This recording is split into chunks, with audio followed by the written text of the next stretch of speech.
Welcome back to Linux Fundamentals Module 3. This is where it gets even real. Up to now, we have talked about Linux. Today, we are going to access Linux and run even more commands. 3 parts. Part 1, terminal, shell, prompt, and identity commands you will type 100 times a day as a cloud engineer. Part 2, system login, where Linux tells you everything that happened.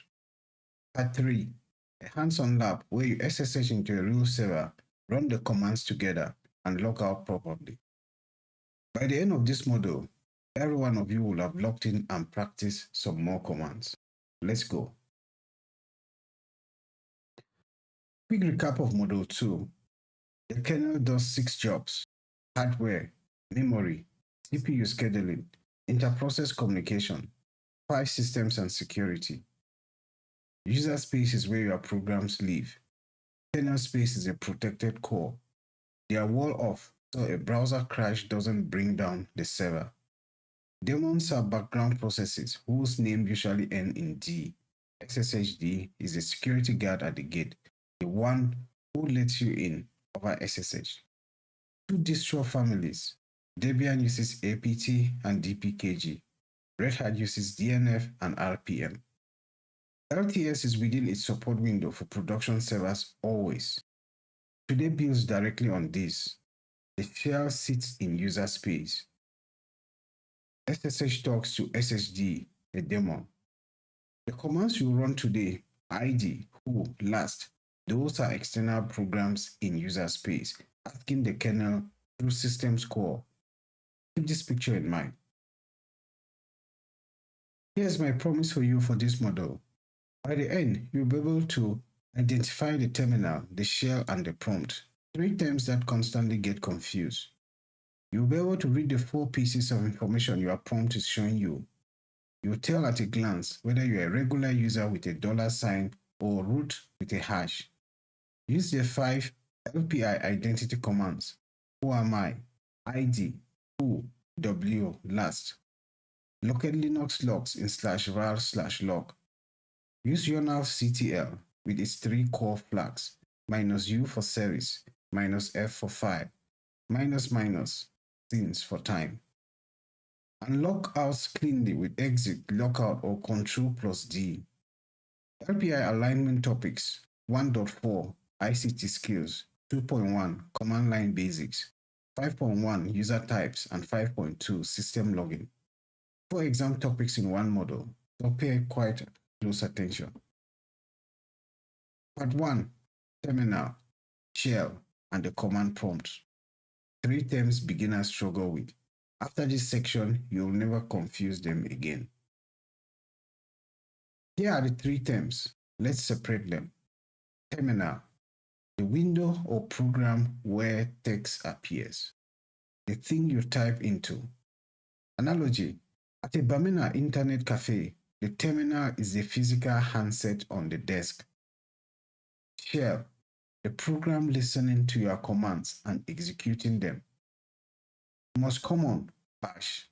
An analogy: the MTN customer service agent at the other end of the line who listens and acts. Prompt, the small piece of text saying the system is ready for input. An analogy could be an automated voice saying, "Please enter your request." It means the system is ready to listen. 3 different things often visible at once. The terminal contains the shell, which draws the prompt, which waits for you. LPI exam tip: bash, the born-again shell, is the default on most Linux distributions. The shell is your interpreter. You type, it translates for the kernel. Step 1, you type a command in the terminal window. Step 2, the shell reads it, pastes it, looks up where the program lives. Step 3, the shell asks the kernel to run it through a system call. Step 4, the kernel does the actual work, read the disk, send the network packet. Step 5, results come back to the terminal so you see them. Bash is the default on most Linux distros. ZSH is popular on macOS. Fish is friendly and modern. sh is the original Bone shell from 1977. The type command. This is on the LPI exam. It tells you what kind of command something is. Built-in like cd is part of the shell itself. An alias like ls is a shortcut name pointing at a longer command. An external program like Python 3 lives at a real path on disk. We'll try the 5 commands and notice the differences. This diagram shows the path of every command you will ever type on Linux. You are the keyboard. You press a key and it travels into the terminal window. The terminal hands the character to the shell, bash. When you press enter, the shell pastes the line and asks the kernel to run it. The kernel performs the privileged action, reads from disk, sends a network packet, asks the CPU. Results flow back the same path in reverse, kernel to shell, to terminal, to your eyes. Every single command you will ever run takes this exact route. When you understand this picture, error messages stop being mysterious. You know which layer to blame. Anatomy of the command prompt. The prompt is 4 pieces of information packed into 7 characters. Username, who you are right now. The @ separates name from machine.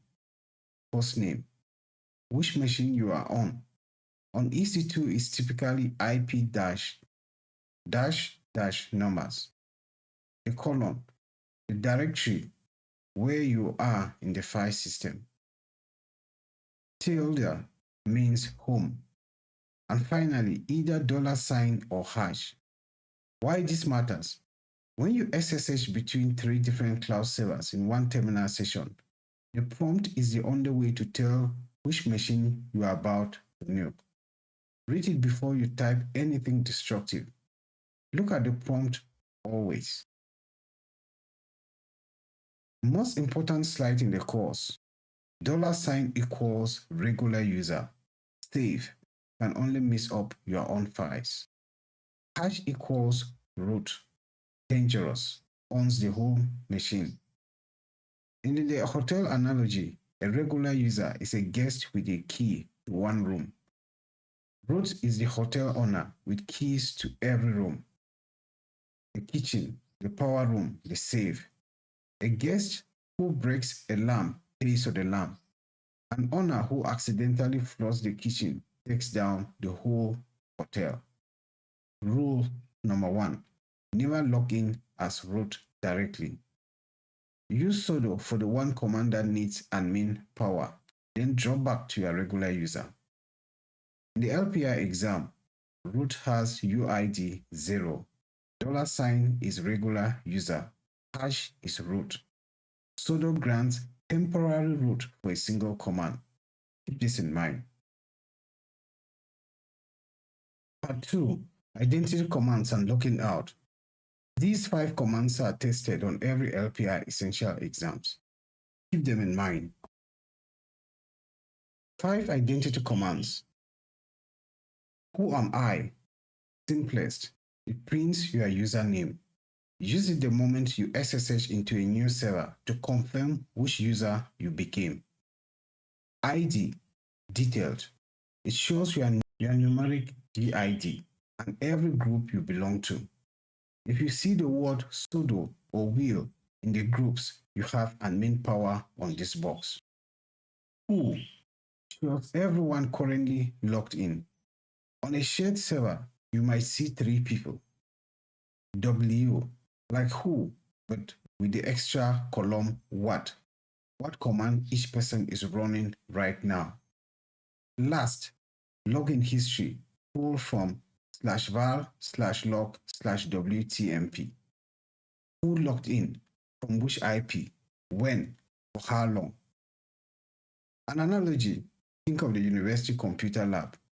Who am I is checking your own student card. ID is your full ID plus library card plus meal plan card. Who is looking around the room? W is seeing what your neighbor is typing. Last is the sign-in sheet from the past week. Drill these 5 commands because most of them will appear in the LPI exam. Now, we're going to go back to the terminal and run back the commands. Right, now that my shell is open, I'm going to open another new window. I do that by just doing a new session, and I'll go to my Ubuntu. I'll double click for it to open. I'll bring it here and I'll log in Ubuntu so that I have 2 of them login. I'll do clear. The reason I'm doing so is because I want to SSH to Amazon Linux, the other server I created. Also, I want to do demos on both of them, right? So I'll log in and I'll just do clear to have a clean environment. And as you look now, I have 2 different windows open, right? So let me just bring this one here. But let's start with Ubuntu. Okay, so for Ubuntu, you have been seeing this prompt all along. Let me walk you through what you are seeing, line by line, so that when each time you see this, you remember. We have seen that, we have discussed that in the course. The first thing you notice is the prompt. Ubuntu at IP-10-0-10-61 : tilde followed by the $sign. That is telling us 3 things before we even type a single command. The username here is Ubuntu. The machine we are connected to is IP-10-0-10-61, which is our AWS EC2 server. And the tilde means we are currently in the home directory, right? Tilde again is this sign here. We'll talk more about home directory shortly. The $sign confirms we are a regular user, not root. We covered all of this in the prompt anatomy section. Let's start with some commands, all right? And we start with whoami. It's the simplest identity command. The word that comes back is Ubuntu. It says the username this server knows us by is called Ubuntu. Now, next is the host name. Let's type that and see host name. And if we hit enter, it prints the name of the machine itself. So the server responds with IP-10-0-10-61. The host name is automatically generated from the private IP address of the instance. This is common in AWS. You see this pattern on every EC2 server that you ever connect to. Now, let's move to the next command, which is the ID command. Now, looking at what the ID command gives as output, UID 1000 Ubuntu. Our user ID is 1000. On Ubuntu, the first regular user created always gets UID 1000. Root is always UID 0. GID equal to 1000, again, in brackets Ubuntu. That is our primary group ID, also 1000. Groups are a very important part here. If you look at the list, Ubuntu, ADM, CD-ROM, sudo, deblxd. That word sudo in that list is what gives you the ability to run administrator commands on this server. If you do not see sudo in your groups, you cannot use sudo. It is that simple. Now, let's look at the next command, which is the w command. And the first line is quite interesting. It shows 21/49/12, up 6 days, 1933. It shows that 2 users are logged in. Remember, I did logged in also using SSH to the Amazon Linux server, right? So that's what the first line is saying. And it also has load average 0.000.000.000. It's a summary of the whole server right now.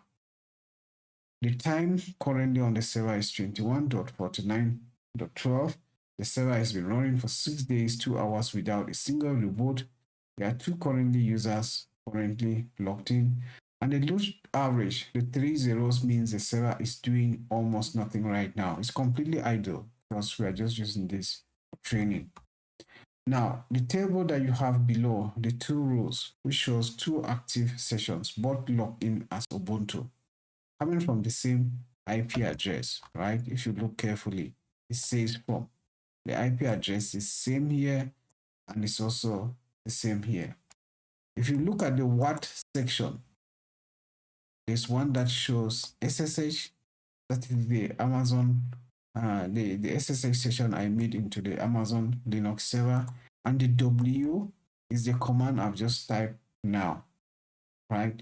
So this is what comes out when you use the W command. It does not just tell who is logged in, it tells you what each person is actually doing at this moment. On a production server with say 10 engineers, this is how you see exactly who is doing what and from where. If I type this command on Amazon Linux, I will get a similar output. So let me go to Amazon Linux, right? We did logged into as well using the SSH command. I'm going to type, you can also interpret the prompt. You have the EC2-user, which is the user. You have the @ followed by the host name, tilde, and then $sign. Similar thing we have been seeing. So if I go ahead here and I type whoami, I get the username as expected. If I type host name, this is going to be a bit longer than what we have here, but it's still the host name of the system, right? So this is one of those small differences. Ubuntu treats the host name here different. Amazon Linux treats it different, but host name will always give you the host name of the server, right? What is the other command? If I go ahead and type ID, I will also see the different groups. But here is something also to take note of. Instead of sudo, I'm having 10 in brackets wheel. So either you have the program, you have the group sudo, or you have the group wheel, which gives you permission to run commands as an administrator. So in Ubuntu, what you get is the sudo group, which means the user Ubuntu here can run administrative commands. But if you are using Amazon Linux, you get the wheel group, but which also confirms that the user EC2 minus user can run administrator commands. Okay, so going forward, there is one thing I would like you to see that's different. If I type who here, it gives me also an output. But if I type who on Ubuntu, I don't get any output. That's something worth pausing on and actually thinking, which is the small differences between distributions that at times catches people out. So when you run who on the Ubuntu server, you get no output, just the prompt. That does not mean the command failed. It does not mean nobody is logged in. It simply means that Ubuntu's version of who reads from a file called utmp. And on this particular instance, that file is either empty or not being written to in the way who expects. Now, if you were on the Amazon Linux server, we have seen that behaves completely different. We get some output. So it's a perfect example of something we said in Module002. The commands are the same across distributions, but the behavior can differ slightly depending on how each distribution is configured underneath. So what do you do if when you run who on Ubuntu and you get nothing? Then you simply run W, right? Because W gives us a much more extended output as we have done it all along. So this is why we learn concepts and not just commands, because the concept of see who is logged in stays the same everywhere. Even the specific tool behaves differently depending on which Linux distribution you are on. And that was the terminal output fully decoded. Let's move on to the next section. So let's get back to our slides. All right, 3 ways to log out. We have seen some of these ways, but in case, let me just come back to my screen. So I have the 3 different, I still have my shell open here, but let's look at the different ways to log out. So there are 3 ways to log out. You either type the word exit, right? Or you type logout, or you do Ctrl+D. So let's practice all of these. Each time you're on your server, it's very important that you always log out, right? Because anyone walking past your laptop can run commands as you read your files, see your bash history. So if you are thinking in the African context, if you were, let's say, in a cyber cafe in Accra or Lagos, you wouldn't pay, log into your email, and then walk out, leaving the browser open. It's the same when you are working with your Linux server. So let me go back to the terminal. Let's use the very first method. So I'm on my terminal. I can either use exit and type enter, and it locks me out completely, right? So that's the first one. Let's look at the next one because it gives us the opportunity to practice the other two. I am on the Amazon Linux. If I go ahead and use logout, I'm going to type logout and hit enter. What happens? Connection to this server is closed because I'm on the Amazon Linux server, but I did log to it from the Ubuntu server. So when I log out, it locks me out from the Amazon Linux and brings me back to the Ubuntu server, right? Because the way I access this server was through Ubuntu. So I can use logout to close a session. And now that I'm here on the Ubuntu server, I can use the last step here, which is Ctrl+D, or the last method, so to say. I can use Ctrl+D. So I'll not type exit, I'll not type logout, I'll just go to my keyboard, I'll press the Ctrl and D, and then it locks me out. If you were a bit vigilant, you see that just before the screen went off, there was a lockout that typed under the line. You can maybe rewind, pause, and look, and you see that. So those are the 3 ways to log in once you are in the shell. You can either type exit, you can either type logout, or you can just do Ctrl+D. Okay, moving on. System login. That's going to be our next point of discussion. So system login. It is every Linux server constantly writes down what's happening. Knowing how to read those notes separate the junior who panics when something breaks from the senior who calmly opens the right lock and finds the answer in 30 seconds. So what is actually logging? Let's start with an analogy, right?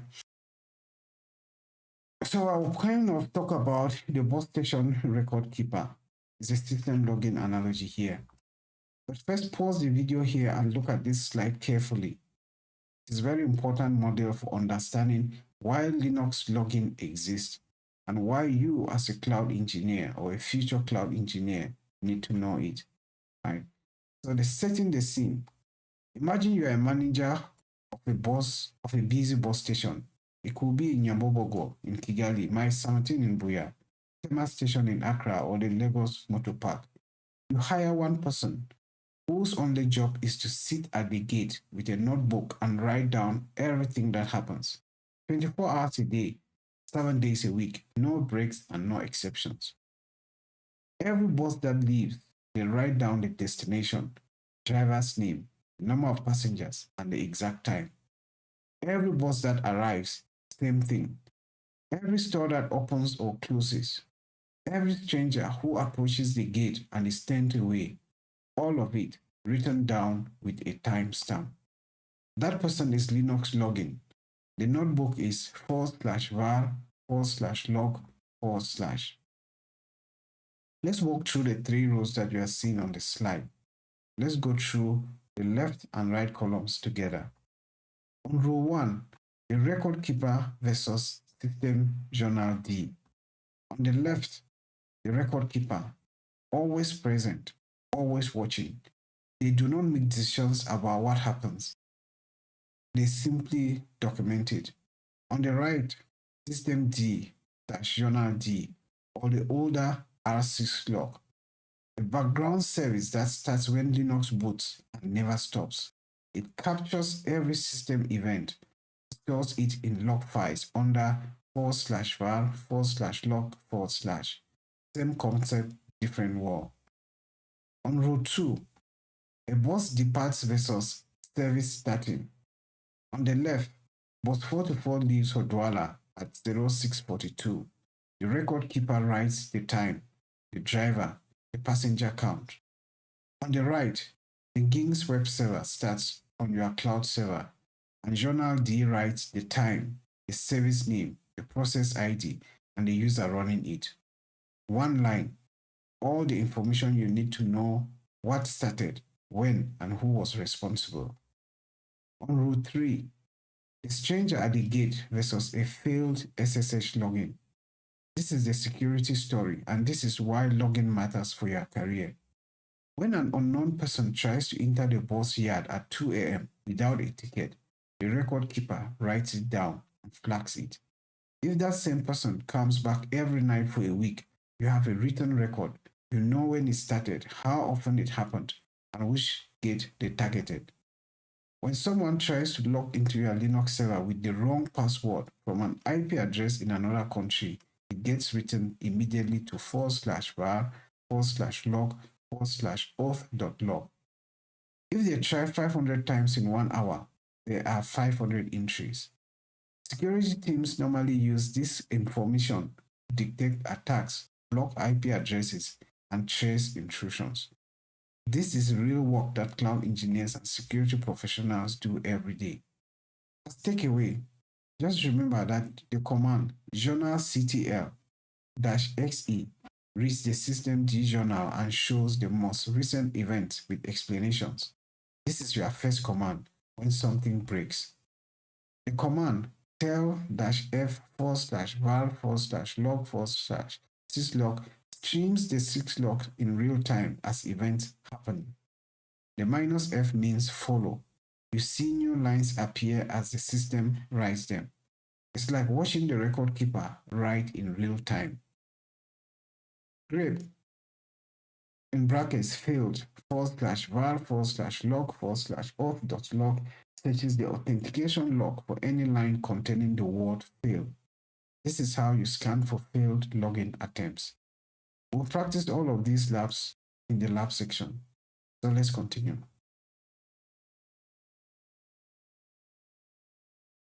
But before we go to the lab section, 4 reasons login matters. 1. Debugging. When a service crashes, the log tells you what failed and why. No log, you are guessing.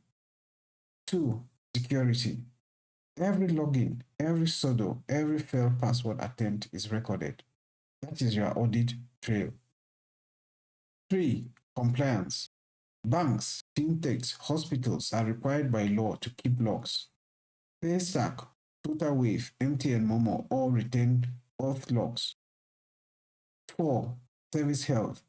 Slow database queries, memory pressure, degrading services, they show up in logs before users notice. You should read them daily to prevent disaster. So you should treat the /var/log as the server's diary. Every service writes a daily entry. When something goes wrong at 3 a.m., you don't guess. You open the diary and read. The /var/log directory. On every Linux distribution, Ubuntu, Debian, Red Hat Enterprise Linux, Rocky, Fedora, or Amazon Linux, system logs live in this exact path. Memorize it, /var/log. Most files are plain text, so if you use commands like cat, less, tel, or grep, which we'll all see, they will work. There's no special viewer needed. Some services write directly here as a single file like syslog. Bigger services like Gings, Apache, MySQL get their own subdirectory inside /var/log, so their access and error logs don't pollute the main directory. An LPI exam tip: when the question asks, where do system logs live on Linux? The answer is always simple, /var/log. Let's look more into that part. 6 log files to remember. These are the ones you will touch every week as a cloud engineer. Syslog, the general dump. Most services right here. If you don't know where else to look, start here. Auth.log on Debian and Ubuntu. First place you check after a security incident. Secure, same content as auth.log, but on the Red Hat family, that is Red Hat Enterprise Linux, Rocky, Fedora. The exam lows this difference. DMESG, kernel and driver messages from boot. New USB driver not dictated. Disk failing. Look here. Kern.log, kernel events during normal operation, not just at boot. Ging/. Services often get their own subdirectory. 2 key files per service. Access.log records every request. Error.log records every problem. In the cloud context, imagine in Lagos, when a pay stack engineer investigates a 3 a.m. payment failure, they almost certainly start here. Tell the application's error log, grep for the transaction ID, find the cause. As an LPI exam tip, auth.log on Debian and secure on Red Hat. They will always ask these differences. journalctl is the modern way to read logs on any systemd-based Linux. That's Ubuntu 16.04 plus or Red Hat Enterprise Linux 7 plus, Rocky, Fedora, Amazon Linux. Essentially, every modern distro, what it does, it reads logs collected by a service called systemd-journalctl. journalctl watches every service and gathers their logs into one unified database. So you don't have to remember Ging's logs are in /var/log/ging/error.log and SSH logs are in /var/log/auth.log. journalctl finds everything. Why is it useful? It's a surgical filtering. By service, by name, and by priority. With grep alone, that's effort with journalctl, one flag, where it stores data. Binary files under /var/log/journal. That's why you can't cut them. Your query through journalctl. Now, 3 flags to memorize for the LPI exam. -u, SSH, filter to just the SSH service. U is for the unit, systemd's word for a service. Minus, since 10 minutes ago, is the natural language time filter. -f, follow mode, like tell -f on the live journal. Ctrl+C to stop. You can imagine the cloud context. When an MTN engineer investigates a network glitch, they often run journalctl with things pinned to the incident window. One command, all the relevant logs. Now, let's do a demo and look how all these commands work. So I'm going to go back to my shell. And I'm going to start with the very first command on the list that we have. So let's look at journalctl and hit enter. What you get is the entire system journal. Every single event this server has logged since it last booted. So this is a large pager, just like less. If you are using the less command, which you will see. You can use the arrow key to scroll. If you look, it ends at lines. There's lines 1 to 27. If I use the arrow key, it moves to 2 to 28. And I can continue to use the arrow key to do it the same way.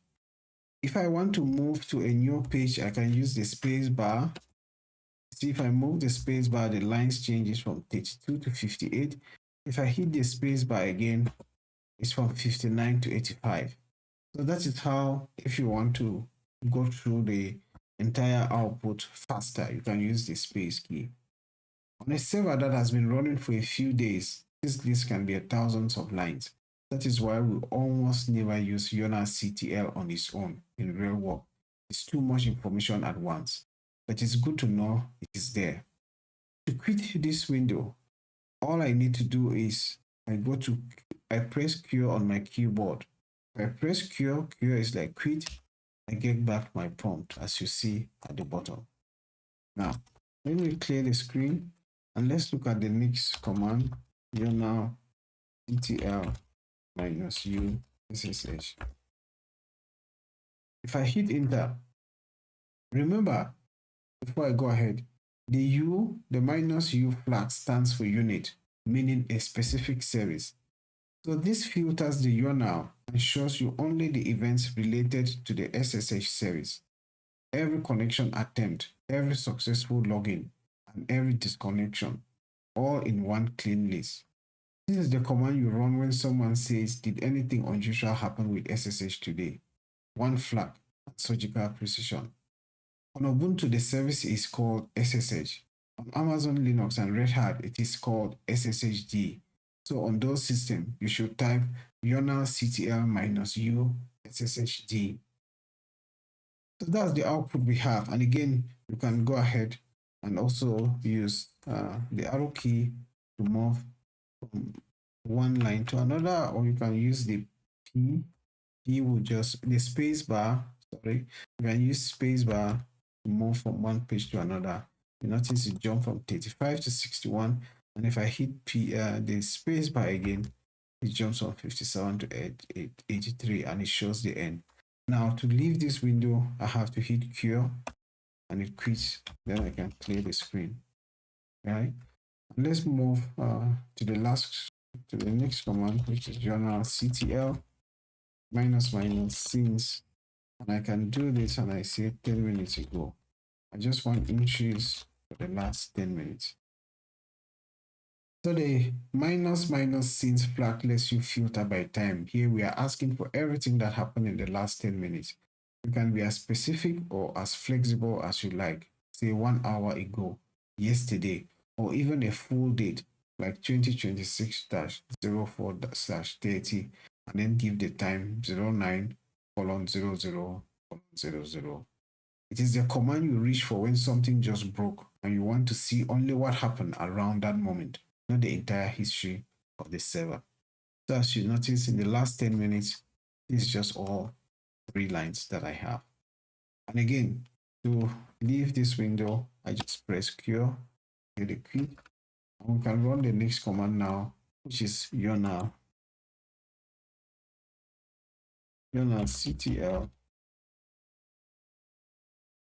Right? So the journalctl -f command, the -f flag means follow. It's live streaming mode. New log lines appear on screen the moment they are written. So you notice it runs and then it stops at the bottom here. Nothing is there. But if there was something that was happening, then it's being written to the journal, it will immediately appear here. For example, let's notice this is July 29/001. Just take note of this. Let me try to start a new session. Let's see if we'll get another entry, right? So I'm here. I'm going to log in as Ubuntu. So I'm starting. So watch below here if we'll see another entry. Sorry. So I'm going to go ahead and type Ubuntu. I'm going to hit enter. Right. And you notice another entry came right under here. So let's go ahead and look what happened. We were here. There was another entry that just came in to show which was an entry. So we can be logging in and seeing exactly what is happening. When you use the journal ctl-f, can be anything that is written on the log. You'll be immediately see it happen live. So that's the essence of -f, right? So that was it. But before, one last thing to do, right? There's also and go ahead and hit here by doing Ctrl+C. Then I'll clear the screen. Now, I may want to combine all the flags. So I could do journal, right? Ctl -f u, right? -f is when you want to follow live. U is when you are specifying a particular unit. That is the name of the service. In this case, SSH. So I want to follow only SSH logins, right? So that's what I'm filtering in. And if I hit enter, it's going to be watching only for SSH logins.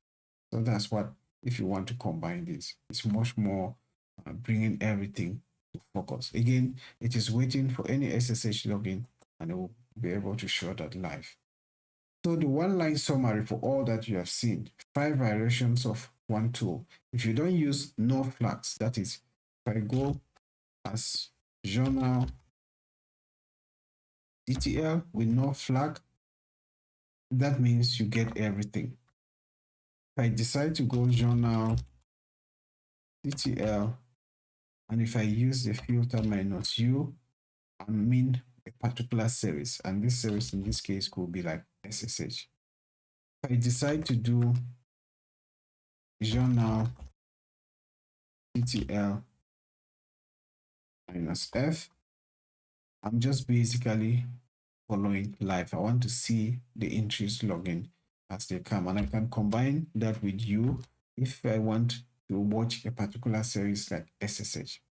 This combination covers 90% of everything you will ever need when you are using journalctl, and also for real work.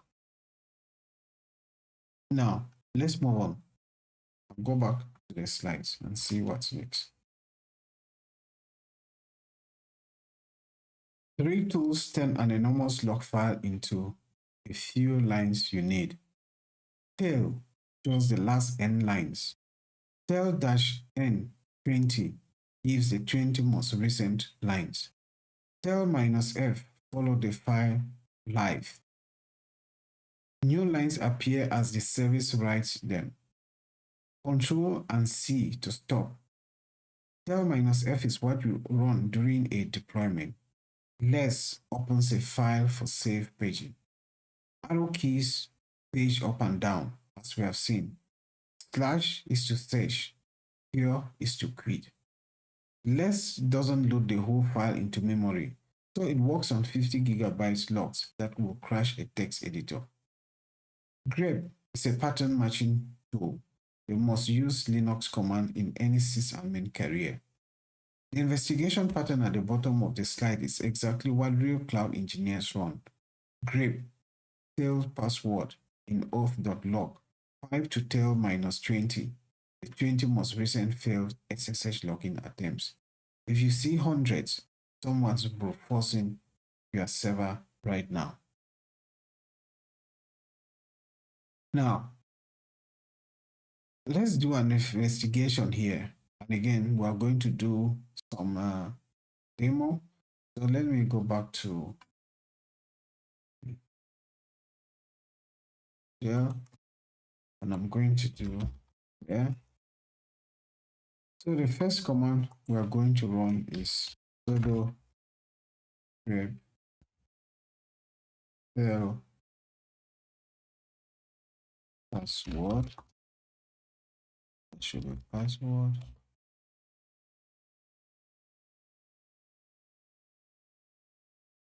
I'm going to look for that in /var/log/auth.log.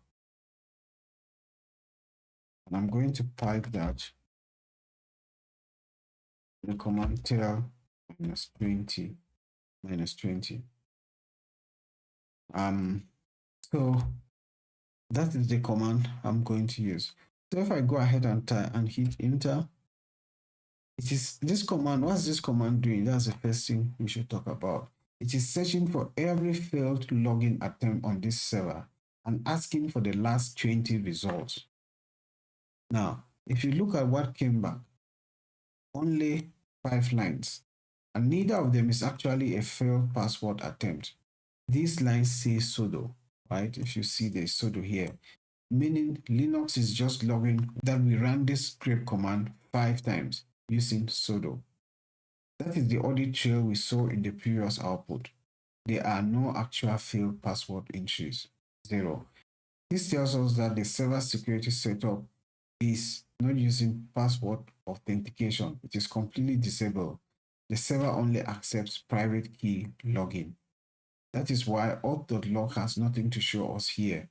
There are no failed passwords to report because the door for password login does not even exist on this server.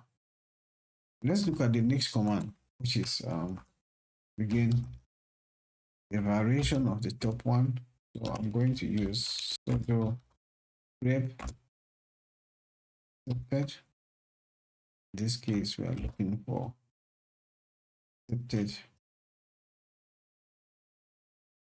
in log auth.log. And let's pipe this to, we're going to get the last most recent tail. Understand, right? Understand. We're still going to cover commands in detail. So for now, in the very next module, we're going to cover commands in detail as well as explain what is pipe and a combination of how combination of commands look like this. So don't be worried if you don't get it now, but just know how to type the commands for the moment. So if I type this command and I hit enter, right? Remember, I'm looking for the last 10 entries. If you look at the results, you see that everyone says accepted public key for Ubuntu, right? So if you look, you see here accepted public key for Ubuntu. From here, there's accepted public key for Ubuntu. That's what it says. This meaning someone logged into this server as the Ubuntu user. That's what I've been doing. And they use a private key to authenticate, not a password. Remember, I'm using the private key that we downloaded, right? We're using PuTTY and we're using a private key, not a password, which is a secure way on how to log into the server. Each line also shows the timestamp, the IP address the connection came from. The long address starting with 2C0F is an IPv6 address. The port number used and the key fingerprint. That long string starting with SHA256. The timestamps also tell a story. The number of successful logins spreads across from yesterday evening to this morning. So the key takeaway, every line in this output says accepted, no failures, no unfamiliar IP addresses, no unexpected keys. This is a clean server. If you ever see an accepted line with an IP address you do not recognize or a fingerprint you have never seen before, that is when you start asking questions. Back to our slides. Times for labs.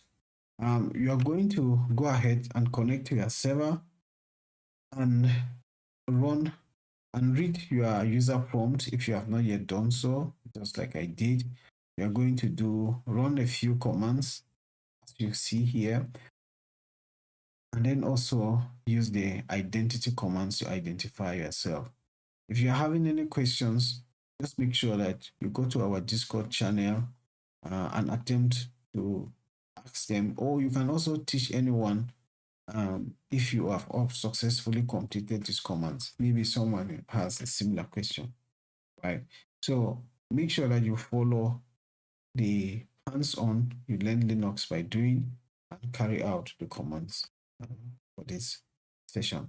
I use the slides as well as the remaining labs that are found on the course. Key takeaways for Module003, 8 points. I want you to pause the video and read each one on the slide before you continue. These are exactly what the assessment will test, and they map directly to LPI exam objectives. Point 1, the 3 terms. Terminal is the window you type into. Shell, bash by default, is the interpreter that reads your commands and passes them to the kernel. Prompt is the ready signal. Three different things often visible at once. Never confuse them. Point 2. Power level. $sign means regular user. Save can only affect your own files. Hash means root, the all-powerful admin who can destroy the whole machine. Never log in directly as root. Use sudo for the single command that needs admin power, then drop back. Point 3. The 5 identity commands.